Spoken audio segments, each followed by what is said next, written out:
Greetings. Today we're going to look at Leviticus chapters 11 to 16.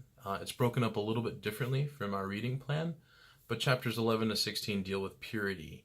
And in chapter 11, we're reading about clean and unclean food, so there's some dietary laws. Even in our present day, there are Jewish people that follow a dietary regulation known as kosher. In chapters 13 to 15, there's various purification regulations, various rituals, and what also seems to be sound hygiene that's being instructed here.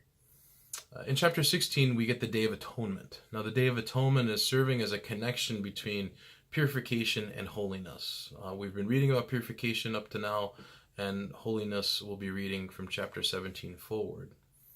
In chapter 16, verse 21, we see Aaron laying both his hands on the head of a live goat, and he's confessing over it all the iniquities of the people of Israel. So all their transgressions, all their sins, putting it on the head of the goat and sending this goat out into the wilderness.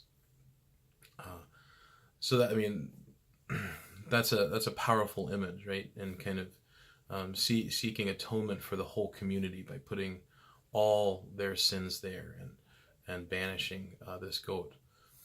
So one goat is offered as a sin offering, and this goat that we're speaking of is the scapegoat. This is known as the scapegoat ritual, because all their sins are placed on this goat. Today, Jewish people celebrate Yom Kippur as a day of atonement, in which they seek reconciliation with the community and atonement from God. For Christians, when I read about this scapegoat, I can't help but to think about Jesus, who's an innocent victim taking on the sin of the world, right?